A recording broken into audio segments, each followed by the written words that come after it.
I don't want you to suffer like I did by Krishna's mercy. तब लगी कुशल न जीव कहूँ सपने हूँ मन विश्राम जब लगी भजत न राम कहूँ शोक धाम तजि काम. Quote, for as long as there is not devotion to Shri Rama and the release of material desires, which are like an abode of grief, the living being should not expect to find welfare and peace of mind, even in a dream. Dohavali 131. I am sure you have heard the story by now. It has set the internet ablaze. There is that annual tennis tournament in a particular part of the world. Aside from the main stadium, which resembles the Grand Canyon in size and depth, there are the outer courts, where fans get a closer look at the action. After the completion of matches, it is common for fans, including children, to approach the court and look for free items from the players. Autographs, selfies, perhaps a towel. You might even snag a racket, if you are lucky. Well, after winning his match, this one player casually looked back and stretched his arm out to offer a hat. He wanted to give it to a child, it appeared, but he wasn't really paying attention. An adult who was right next to the kid snatched the hat. The video looks pretty bad, almost like something out of a sitcom. The man can be seen laughing about the heist.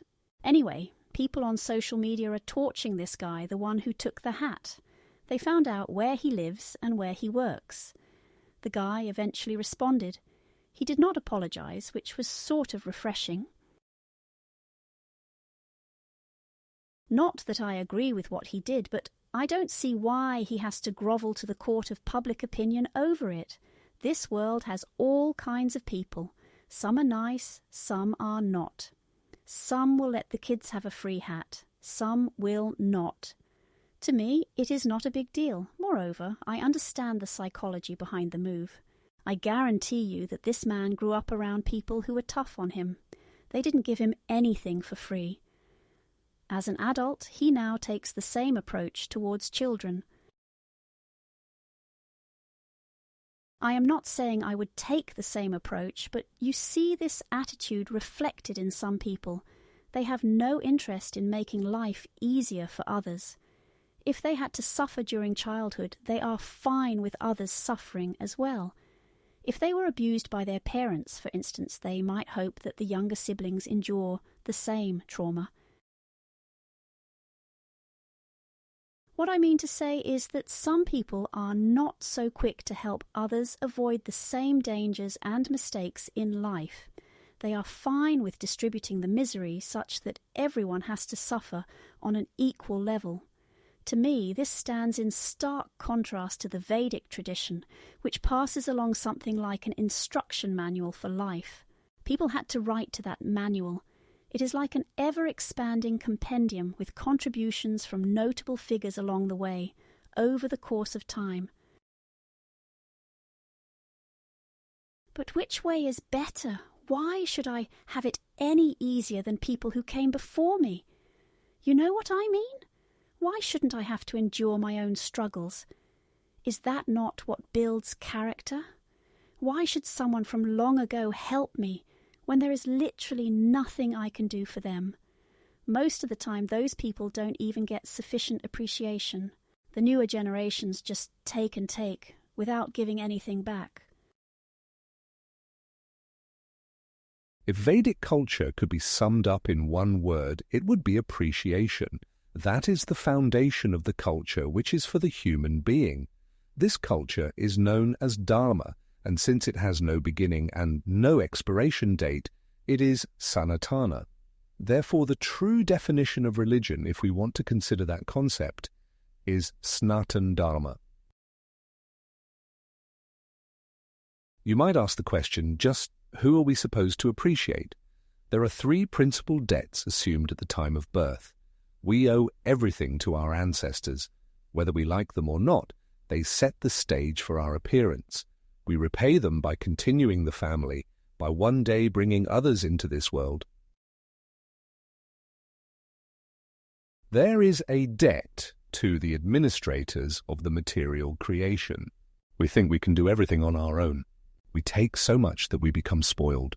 We take for granted the sunlight, the clouds, the rain, and the transformation of a seed into a plant within the earth. Goswami Tulsidas uses both the earth and the sky to describe how everything necessary for success in real religion can be found in a single sound vibration. Jatha bhumi sab bijmay nakhat nivas akas, Ram naam sab dharammay janat Tulsidas. Quote, just as within the earth are found every kind of seed, and within the sky live all the stars, Tulsidas knows that Shri Rama's holy name is the reservoir of all dharma. Dohavali 29. We repay the debt to the people in charge of material nature through yagya, which is sacrifice. The third debt is to saintly people, the ones who have passed along timeless wisdom. We repay this debt through studying the Vedas and their derivatives, such as the many Purans. Even if we don't feel like giving thanks, we should at least know that we already receive assistance. We do not have to go it alone. As to why someone might try to help others, there is a logical explanation. Some people suffer so much that they never want to repeat the experience. They also want to spare others from the torture. Whether they get anything in return makes no difference. For instance, if a saintly person tells me that this world is Shokdam, that insight can help me immensely, this tells me that no matter how high ascend, how much effort I put in, how carefully I deliberate in creating something like the perfect day or week, I am still in a place full of grief. The end result is always sadness and despair, precisely because the guaranteed end is separation. Quote, the Vedic scriptures and the acharya, or saintly teachers, are compared to expert boatmen, and the facilities of the human body are compared to favorable breezes that help the boat ply smoothly to its desired destination. Srila Prabhupada, Sri Ishopnishad 3 Purport. I suffer because of karma. This is material desire. I should change karma to dharma. I should live in dharma. The highest dharma is to take shelter of the Supreme Personality of Godhead. Saints of the Vaishnava tradition recommend this shelter, which is known as Sharanagati. This shelter is so powerful that it accounts for all other debts and obligations. That is to say, if I satisfy God the person, then I do not have to worry about missing other rituals and observances which themselves might be part of Dharma.